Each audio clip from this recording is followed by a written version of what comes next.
नमस्कार दोस्तों, कैसे हैं आप लोग। उम्मीद है कि आप सभी अच्छे होंगे। आज का हमारा विषय है पोर और पारा। पोर और पारा का वैसे तो एक जैसा ही मीनिंग होता है, लेकिन फिर भी आज हम इनके सारे नियम जानेंगे क्योंकि ये बिल्कुल ऐसे एक जैसे लगते हैं। कभी कभी जहां पर पोर का इस्तेमाल करना चाहिए था वहां पर पारा का हो जाता है, और जहां पर पारा का इस्तेमाल करना होता है वहां पर पोर का इस्तेमाल हो जाता है।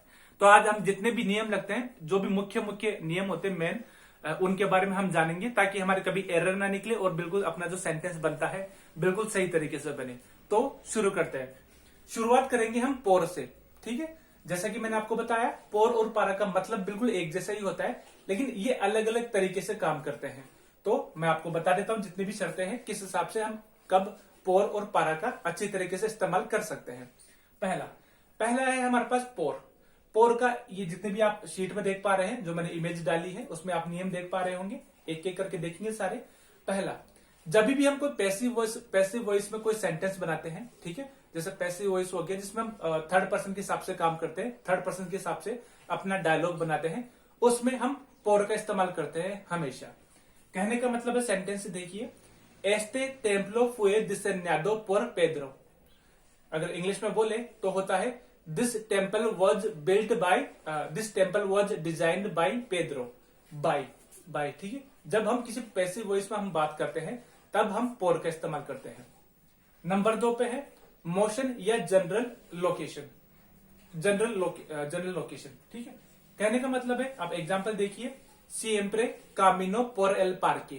जब भी हमको वॉक अराउंड की बात करते हैं, जैसे आसपास की हम बात करते हैं, तब हम इस्तेमाल करते हैं पोर का।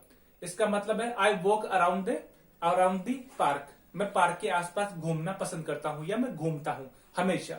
सिएम्प्रे का मीनिंग है हमेशा। तो जब भी आप किसी आसपास की अराउंड की बात करें तब हमको पोर का इस्तेमाल करना है। नंबर 3 पे आता है यूनिट ऑफ मेजर, जिसमें हम यूनिट का इस्तेमाल करते हुए बोलते हैं, जैसे कि बोलते हैं हम कि प्रत्येक आदमी को, हर एक गांव के लिए, हर एक शहर के लिए, जिसमें हम यूनिट को मेजर मानते हुए चलते हैं। एग्जाम्पल देखते हैं, लास सिक्लिस्टास इबान आ 8 किलोमीटर्स por hora।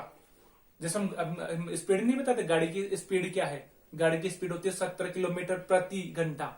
जिसमें प्रति वाला इस्तेमाल करते हैं। जैसे हम हवाई जहाज की स्पीड भी बताते हैं कि हवाई जहाज 200 किलोमीटर घंटे की 200 किलोमीटर प्रति घंटे की स्पीड से उड़ता है। तो जिसमें हम प्रति वाला इस्तेमाल करते हैं तब हम इसका इस्तेमाल करते हैं, ठीक है। आगे अगला पॉइंट है एक्सचेंज और सब्स्टिट्यूशन। इसका मतलब यह है कि जब भी हमको किसी चीज का आदान प्रदान करते हैं, जिसमें सामने वाले ने हमको कुछ दिया और हमने उसको कुछ दिया, तब हम इसका इस्तेमाल करते हैं। ये जो आदान प्रदान है ये फिजिकल भी हो सकता है या फिर वर्बल भी हो सकता है। सर एग्जाम्पल देखते हैं, मी आमिगो me dio 100 euros por mi libro for my book। My friend gave me 100 euros for my book। ठीक है। कहने का मतलब है, जो नियम बोलता है एक्सचेंज या सब्स्टिट्यूशन। मैंने उसको कोई चीज दी है और उसने मेरे को कोई चीज बदले में दी है। मैंने उसको किताब दी और मैंने उसको किताब दी और उसने मुझे 100 यूरोज दिए। तो ये एक तरीके का एक्सचेंज हो गया। या फिर सब्स्टिट्यूशन भी मान सकते हैं इसको, एक तरीके का कि एक चीज इधर से इधर आई, इधर की इधर गई। तो जैसे कि आपको एक और आपने बहुत बार देखा होगा, हम इस्तेमाल भी करते हैं ग्रासियास por su respuesta हम करते हैं, या ग्रासियास por su ayuda, मतलब हमारी मदद करने के लिए धन्यवाद। तो हम कुछ हमारे लिए कुछ करता है, एक्सचेंज होता है किसी चीज का, तब हम इसका इस्तेमाल करते हैं। आगे अगला point, duration of an action. जब भी किसी चीज के एक्शन की हम बात करते हैं, जैसे कि मैं वहां 3 साल रहता था, हम ड्यूरेशन बताते हैं कि फिल्म 3 घंटे तक चली या मैंने 7 घंटे तक पढ़ाई करी, जिसमें हम ड्यूरेशन बताते हुए बात करते हैं, तब हम पोर का इस्तेमाल करते हैं। एग्जाम्पल देखते हैं, यो जुएगो आल क्रिकेट por 4 horas आल दिया या कादा दिया मैंने जोड़ा नहीं है, वैसे बता देता हूं कि I play cricket for 4 hours every day, मतलब मैं रोज 4 घंटे क्रिकेट खेलता हूं। अब देखिए, क्रिकेट खेलना एक ड्यूरेशन में आ रहा है, तो जब भी ड्यूरेशन की हम बात करते हैं, हम 4 साल पोर का इस्तेमाल करते हैं। जैसे कि मैं वहां पर 17 साल रहा, मैं 20 साल वहां रहकर आया हूं, या कोई प्रोग्राम इतने से लेके इतने बजे तक चला, जहां पर भी ड्यूरेशन आता है टाइम का स्लॉट, उसमें हम पोर का इस्तेमाल करते हैं। आगे अगले वाला है means by which something is get done. कहने का मतलब है हमारा कोई काम होता है तो जिसमें मीडियम थ्रू को काम करते हैं, जिसमें हमें एक माध्यम की जरूरत पड़ती है, तब हम उसको पोर का इस्तेमाल करते हैं ऐसे केसेस में। एग्जाम्पल देखते हैं। सांतियागो ई मारिया आबलान पोर टेलीफोनो। सांतियागो ई मारिया आबलान पोर टेलीफोनो। अब जो टेलीफोन है वो एक मीडियम का काम कर रहा है, माध्यम का काम कर रहा है, तो ऐसे केसेस में हम पोर का इस्तेमाल करते हैं। या फिर ऐसा हो सकता है कि हम पानी के माध्यम से किसी पहाड़ पर चढ़े, या किसी एरोप्लेन के माध्यम से हम अमेरिका पहुंचे या फ्रांस पहुंचे, जहां पर भी हम माध्यम वाला वर्ड यूज करना चाहते हैं, मीडियम वाला, तब हम पोर का इस्तेमाल करते हैं। जैसे कि मैं इंटरनेट से हिंदी भाषा सीखता हूं, तो यहाँ पर हम पोर का इस्तेमाल कर सकते हैं, क्योंकि पोर इंटरनेट यो aprendo हिंदी पोर इंटरनेट। मैं इंटरनेट के माध्यम से, जब हम माध्यम का सेंस लेते हुए चल रहे हैं, तब हम उसमें पोर का इस्तेमाल कर सकते हैं। अगला वाला है ऑब्जेक्ट ऑफ सर्च। कहने का मतलब है, जैसे कि एग्जांपल से देखते हैं, फुई आला तिएंदा पोर लेचे। फुई आला तिएंदा पोर लेचे। I went to the shop for milk. मैं दूध लेने गया। तो कहने का मतलब है जब हम किसी चीज को ढूंढने के तरीके से जाते हैं, ये कोई चीज खरीदना हमारा पर्पज नहीं होता, पहला होता है हमें ढूंढना। जैसे कि आपको पूछे पोर के fuiste a la tienda, पोर के fuiste tú a la tienda, why did you go to the shop, ऐसा आपसे क्वेश्चन पूछता है तो आप बता सकते हैं yo fui a la tienda para por leche, मैं वहां पर दूध को लेने गया था, जिसमें हम सर्च की तरीके से बात करते हैं।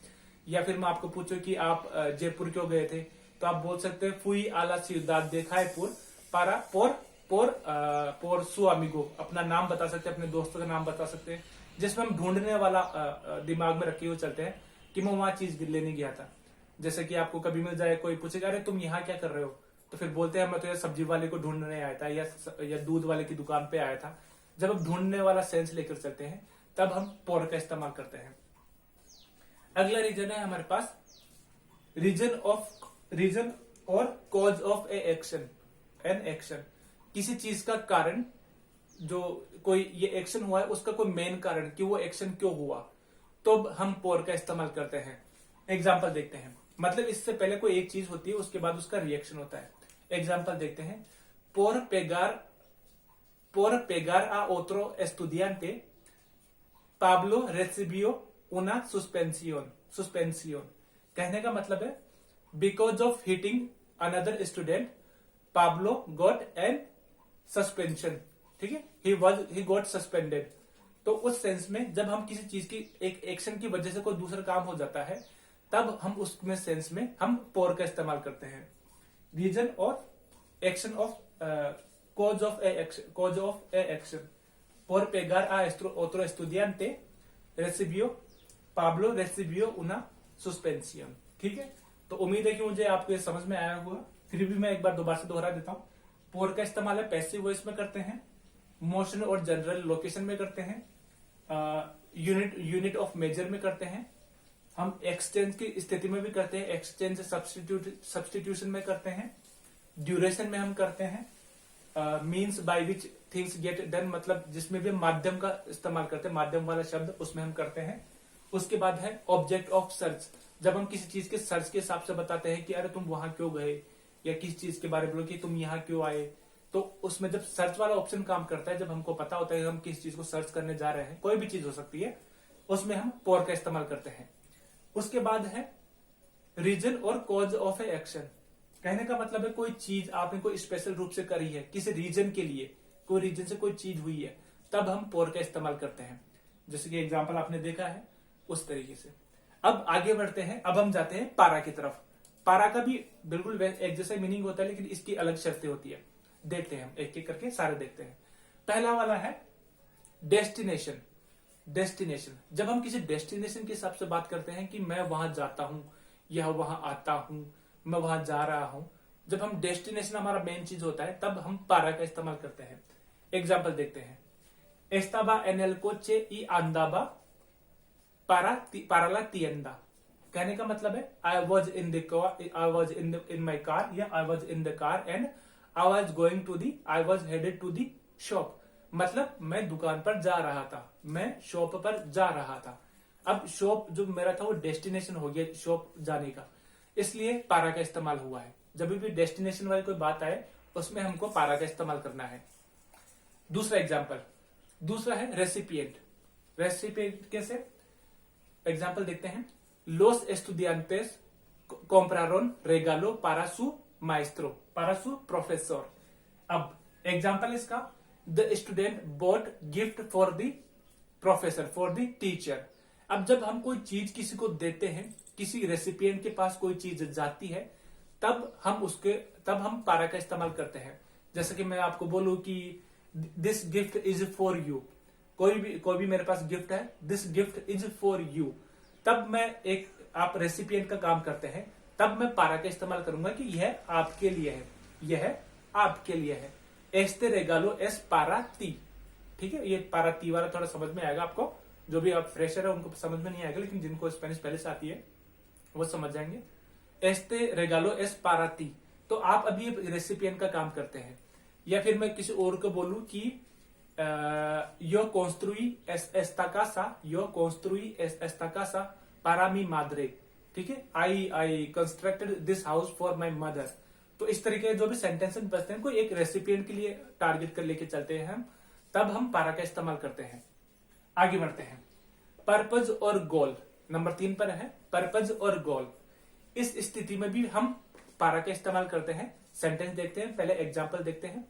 एग्जाम्पल बोलता है, Carlos quiere ahorrar dinero para comprarle un anillo a su madre। कहने का मतलब है, Carlos wants to save money to buy in order to buy a ring for her mother।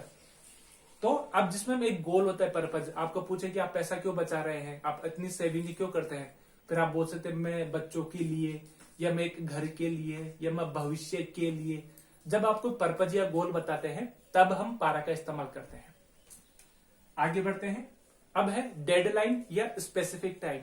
जब भी हम किसी काम के बारे में, किसी भी चीज के बारे में डेडलाइन या स्पेसिफिक टाइम का स्लॉट देते हैं सामने वाले को या खुद के लिए भी, तब हम पारा का इस्तेमाल करते हैं। जैसे हम इंग्लिश में नहीं बोलते। अभी एग्जाम्पल देखते हैं।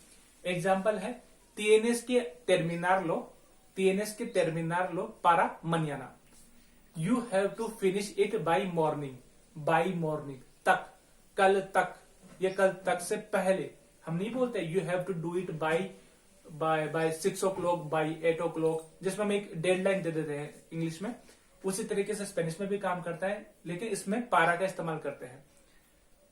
tienes que terminarlo para mañana, आपको you have to finish it by tomorrow morning, या tomorrow, जो भी tomorrow वाला वर्ड हमारे पास है उसके हिसाब से। टाइम भी हो सकता है, दिन भी हो सकता है, महीना भी हो सकता है, लेकिन डेडलाइन जो हमारा जो मेन कॉन्सेप्ट है वो ऐसा होना चाहिए।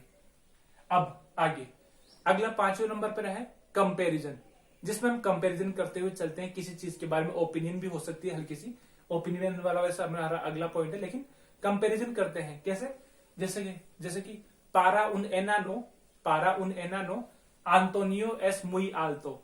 एनानो होता है ड्वार्फ, ड्वार्फ मतलब जो छोटे छोटे लोग नहीं होते, वैसे तो ये फिक्शन है, छोटे छोटे लोग जो ठीकने लोग होते हैं उनको लेकर ये सेंटेंस बनाया है मैंने।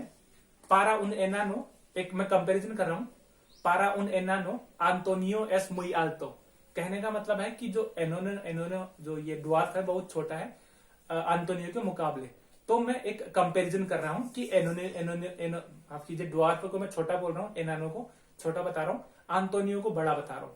तब जब भी हम कंपैरिजन करते हैं तब भी पारा का इस्तेमाल करते हैं, ठीक है। पारा उन एनानो आंतोनियो एस मुई Alto.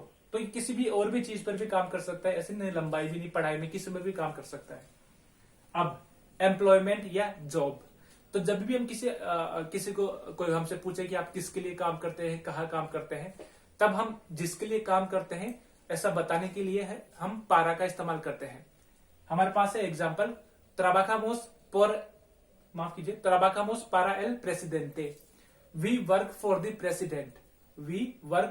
president, trabajamos para el presidente, हम प्रेसिडेंट के लिए काम करते हैं। जब भी कोई एम्प्लॉयमेंट पूछे तब हमको इस तरीके से जवाब देना चाहिए। ये अभी अगर प्रेसिडेंट नहीं हो या कोई दोस्त हो या कोई एक इंसान का नाम हो तब हम इसको रिप्लेस कर देंगे कैसे, ट्राबाजामोस पारा पेड्रो, ट्राबाजामोस पारा मारिया, ट्राबाजामोस पारा उनोस comerciantes, ट्राबाजामोस por unos profesores। तो इस तरीके से हम ऐसा बता सकते हैं। जब भी एम्प्लॉयमेंट या जॉब के बारे में आप बताएं, बात करें, तब आपको पारा का इस्तेमाल करना चाहिए। अब है ओपिनियन। ओपिनियन में भी बिल्कुल पारा का इस्तेमाल करते हैं हम। कैसे, जैसे पारा मी, पारा ती, पारा एयोस, पारा एयस, पारा उस्टेडिस, पारा वोसोत्रोस, इस तरीके से। पहले इसको पढ़ते हैं सेंटेंस को। यह है पारा मी एल आर्टे मोडेर्नो एस मुई रारो, पारा मी एल आर्टे मोडेर्नो एस मुई रारो। कहने का मतलब है for me as far as I am concern. जब हम एक ओपिनियन के हिसाब से बात करते हैं कि आपको पूछे कि आपको मॉडर्न आर्ट कैसी लगती है आपको, तब आप बोलते हैं कि for me as far as I am concern, या जैसा कि मैं सोचता हूं। जब हम एक ओपिनियन के हिसाब से हम बात करते हैं तब पारा वाला इस्तेमाल करते हैं। पारा मी, पारा ती फॉर यू, या पारा एयोस, पारा उस्टेडेस, जितना भी होता है हमारे पास। जब हम ओपिनियन वाला बता रहे हैं तो हम पारा का इस्तेमाल करते हैं। तो ये मैं एक बार फिर से पारा का कॉलम समझा देता हूं, ठीक है। पारा का इस्तेमाल करते हैं डेस्टिनेशन में। जब भी आपको डेस्टिनेशन बताइए कि आप कहां जा रहे हैं, क्यों जा रहे हैं, तब हम पारा वाले लेके चलते हैं, ठीक है। ये आ से कंफ्यूज मत हो जाइएगा। आ का जो हमारा प्रेपोजिशन है दूसरा आ, वो थोड़ा अलग है, ये थोड़ा अलग है। अभी पोर पारा के हिसाब से चलते हैं तो उस हिसाब से मैं आपको बता रहा हूं। पहला है डेस्टिनेशन। डेस्टिनेशन में जो होता है हम उसमें पारा का इस्तेमाल करते हैं। रेसिपिएंट जो होता है, जब हम किसी रेसिपिएंट को कुछ चीज देंगे या देंगे, कभी नहीं देंगे, जब कभी भी होता है। लेकिन जहां पर भी कोई रेसिपिएंट आता है, गिफ्ट दिया आपने या किसी के लिए कोई काम है, किसी को घर टूटा होता वो देना है, कुछ भी करना है, जब रेसिपिएंट आ रहा है बीच में सेंटेंस में सॉरी, तब हमको पारा का इस्तेमाल करना है। उसके बाद वही है पर्पज और गोल। पर्पज और गोल में भी आपको पारा का इस्तेमाल करना है, जिसमें हम के लिए वाला सेंटेंस यूज करते हैं। उसके बाद है डेडलाइन या स्पेसिफिक टाइम। जब भी कोई काम चीज किसी एक्शन में करना है, किसी टाइम स्लॉट में करना है, कोई डेडलाइन में करना है, तब आपको पारा का इस्तेमाल करना चाहिए। उसके बाद है कंपैरिजन। कंपैरिजन में जैसे कि मैंने आपको बताया, जब आप कंपैरिजन कर रहे हो, कोई और भी अपने लिए कर सकता है, लेकिन जहां पर भी कंपैरिजन की भावना आ जाती है, तब हमको पारा का इस्तेमाल करना चाहिए। अब है एम्प्लॉयमेंट। एम्प्लॉयमेंट में भी बिल्कुल वैसा ही है। जब आप बताए, कोई आपसे पूछे कि आप किसके लिए काम करते हैं, तब आप बता सकते हैं कि yo trabajo para el presidente, yo trabajo para el gobierno, yo trabajo para el alcalde o alcaldesa, तो la alcaldesa। तो आप ऐसे सेंटेंस बना सकते हैं। और अंतिम जगह पर है, अंतिम जो हमारा बिंदु है वो है ओपिनियन। जब भी आप ओपिनियन दें तो आपको कोई पूछे या आप किसी और को पूछे तो वो अलग तरीके से बोलेगा। आप जब बोल रहे तो जब भी आप ऐसे ओपिनियन बताएं तो बोल स्टार्ट कर सकते हैं पारा मी, as far as I am concern, या फॉर मी, तब हम पारा का इस्तेमाल करते हैं। तो आज के हमारे जो दो बिंदु थे, पोर और पारा, आज यही खत्म होते हैं। उम्मीद है कि आप सबको समझ में आए होंगे। फिर भी आपको समस्या आती है तो आप मुझे कमेंट्स में लिख सकते हैं। और बाकी जो मेरे रेगुलर स्टूडेंट्स हैं उनसे मैं चाहूंगा कि पूरे पॉइंट अच्छी तरह याद कर लें। हालांकि आपके लिए ये भी सारे टेंसेस क्लियर नहीं है, लेकिन फिर भी मैं चाहूंगा पॉइंट्स एक बार लिख ले, बार बार लिखे, ताकि आपको भविष्य में दिक्कत रहे। आज के लिए बस इतना ही था। अगर आपका कोई दोस्त स्पेनिश सीखना चाहता है तो आप मेरे वीडियोज उनके पास पहुंचा सकते हैं। अगर आप प्राइवेट क्लासेस चाहते हैं तो मेरे से संपर्क कर सकते हैं, ठीक है। तो आज बस इतना ही था। आराम से रहिए, खुश रहिए। आदियोस, चाओ।